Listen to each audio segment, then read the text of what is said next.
एक कंपनी जो सिर्फ गेमिंग को लेकर शुरू होती है, फिर पूरी दुनिया की डिजिटल इकोनॉमी की बैकबोन बन जाती है। Eyes on Nvidia right now. The trade breakthrough in China is what I was talking about. May help Nvidia become the first public company in history to hit $5 trillion. Big US tech firms this year on AI bets is extending. Nvidia's market value surged to $5 trillion on Wednesday. Nvidia has made history overnight, becoming the world's first $5 trillion company. Nvidia becomes the world's first $5 trillion company. It's the latest milestone for the artificial intelligence chip maker. Just 3 months ago, it was the first company to break through the $4 trillion barrier. 1993 का साल था, 3 लोग थे और सपना एक था graphics को बेहतर बनाना। उस वक्त शायद उसे अंदाजा भी नहीं था कि आने वाले कुछ सालों में उनके द्वारा बनाया गया चिप सिर्फ गेम खेलने के लिए नहीं, पूरी दुनिया को बदलने के लिए इस्तेमाल होगा। मैं बात कर रहा हूँ उस कंपनी की जिसने पूरा दुनिया को हिला के रख दिया। जो काम आज से कुछ साल पहले न जाने कितने सालों में हो पाता, वो सिर्फ इस कंपनी की वजह से सालों का काम कुछ दिनों में हो पाना मुमकिन हो पाया। वही एनवीडिया जो कभी ऑलमोस्ट दिवालिया हो चुकी थी। इमेजिन कीजिए एक ऐसा पल जब इन्वेस्टर ने मुंह मोड़ लिया था और मार्केट ने इग्नोर कर दिया था और सबको लगता था कि ये कंपनी अब कम्प्लीटली खत्म हो जाएगी। लेकिन यही तो ट्विस्ट है, जहां बाकी कंपनी हार मान लेती है, वही एनवीडिया ने गेम ही पलट दिया। और आज हालात ये है, अगर आप मोबाइल पर रील स्क्रॉल कर रहे हो या यूट्यूब पे वीडियो देख रहे हो या फिर नेटफ्लिक्स पर कोई मूवी देख रहे हो, चांसेस है कहीं ना कहीं बैकग्राउंड में एनवीडिया का ही चिप काम कर रहा है। और बात सिर्फ इंटरटेनमेंट तक सीमित नहीं है। डॉक्टर्स जब कैंसर डिटेक्ट करते हैं, रिसर्चर्स जब क्लाइमेट चेंजेस का फ्यूचर प्रेडिक्ट करते हैं, या फिर इंजीनियर्स जब सेल्फ ड्राइविंग कार्स बनाते हैं, इन सब के पीछे वही कॉमन फैक्टर है, एनवीडिया। जरा सोचो, जो कभी सिर्फ गेमर्स को लेकर शुरुआत किया था, उसने health care, science, transport, space research सब कुछ बदल कर रख दिया और आज दुनिया का सबसे बड़ा कंपनी एनवीडिया है। लेकिन कहानी यही खत्म नहीं होती, क्योंकि एनवीडिया की जर्नी सक्सेस की सीधी लाइन नहीं थी। कभी नीचे गिरा, कभी ऊपर उठा और हर बार पहले से ज्यादा मजबूत बनकर लौटा।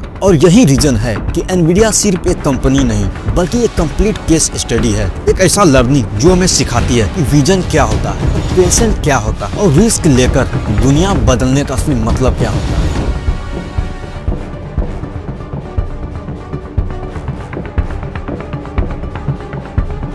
कहानी की शुरुआत होती है 1993 में सान जोस कैलिफोर्निया से। 3 दोस्त थे, जेनसेन हुआंग, क्रिस मेलाकोस्की और कर्टिस प्राइम। तीनों का सोच एक था कि कंप्यूटर ग्राफिक्स को इतना पावरफुल बनाए कि गेमिंग और डिजिटल दुनिया में एक चमत्कार सा लगने लगे। एक तरफ से देखा जाए तो उस समय कुछ इस प्रकार का सोचना ये काफी अनरियलिस्टिक सा लगता था, लेकिन एक ही बात था, करना है मतलब करना है। जेनसेन हुआंग एनर्जेटिक स्पीच देने वाला और विजनरी माइंड, क्रिस मेलाकोस्की डिकेड्स का एक्सपीरियंस लिए हुए, अगर बोला जाए तो टेक्निकल डेप्थ में मास्टर, और कर्टिस प्राइम वो जीनियस चिप डिजाइनर जिसने आइडिया को हकीकत में बदला। जहां बाकी कंपनीज $1 मिलियन फंडिंग से स्टार्ट की जाती है, वहीं एनवीडिया की शुरुआत होती है एक छोटी सी टाउन हाउस से सिर्फ $40,000 के साथ। लेकिन स्टार्टअप की दुनिया हमेशा आसान नहीं होता, क्योंकि सिर्फ ड्रीम से काम नहीं चलता। साल 1995 में एनवीडिया का पहला प्रोडक्ट लॉन्च किया गया, NV1। टेक्निकली तो ये एम्बिशियस था, लेकिन कमर्शियली देखा जाए तो डिजास्टर, क्योंकि एनवीडिया ने अपना चिप क्वाड्रेटिक टेक्सचर मैपिंग पर बनाया, जबकि पूरी दुनिया माइक्रोसॉफ्ट डायरेक्ट 3D और OpenGL पर स्टैंडर्डाइज हो रही थी।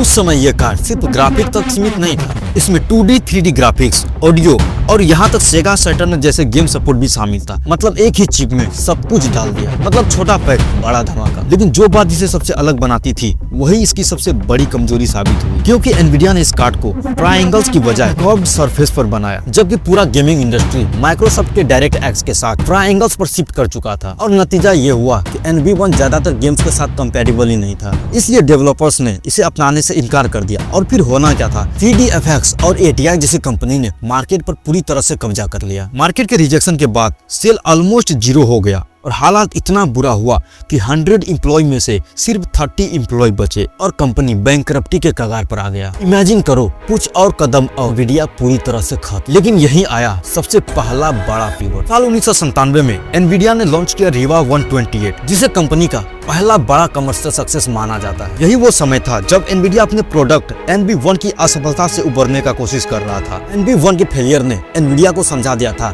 उसे मार्केट के स्टैंडर्ड के साथ चलना होगा। इसी सीख से उन्होंने बनाया रीवा 128, जो पूरी तरह से माइक्रोसॉफ्ट डायरेक्ट 3D और OpenGL पर आधारित था। यानी कि उनको वही प्रोडक्ट मिला, यानी अब उनका प्रोडक्ट सभी गेम डेवलपर्स और सॉफ्टवेयर कंपनी के साथ कंपैटिबल था। एनवीडिया के लिए सबसे खुशी का बात यह हुआ कि इस चिप को आते ही एक क्रांतिकारी कार साबित हुआ। इसमें 128 बिट ग्राफिक्स इंजन, तेज 3D प्रदर्शन और बेहतर टेक्सचर मैपिंग था। ये उस समय का पहला ऐसा जीपीयू था जिसने 2D 3D दोनों को अच्छे तरीके से संभाला। उस दौर में ग्राफिक्स मार्केट पर 3D वुडो का दबदबा था। शुरुआत में लोगों को लगता था कि एनवीडिया उसके सामने नहीं टिक पाएगा, और यही गलती बाकी कंपनियां भी करती है। जब कोई नई चीज मार्केट में आती है तो उसको हल्के में लेता है। इसी गलती की वजह से वो मार्केट से बाहर हो जाता है। इसके कई एग्जांपल में से एक जियो है, जिसने भी इसे हल्के में लिया था वो अब मार्केट में दिखते तक नहीं। लेकिन रीवा 128 की खासियत ये था, ये सबसे तेज, सस्ता और मोस्ट वर्सटाइल था। इसने सीधे 3D एफेक्ट्स और ATI को तगड़ा चुनौती दिया। डायरेक्ट 3D और OpenGL फुल सपोर्टेड था। परफॉर्मेंस भी जबरदस्त, बिल्कुल वही मिला जो गेमर्स को चाहिए था, और वही स्पीड,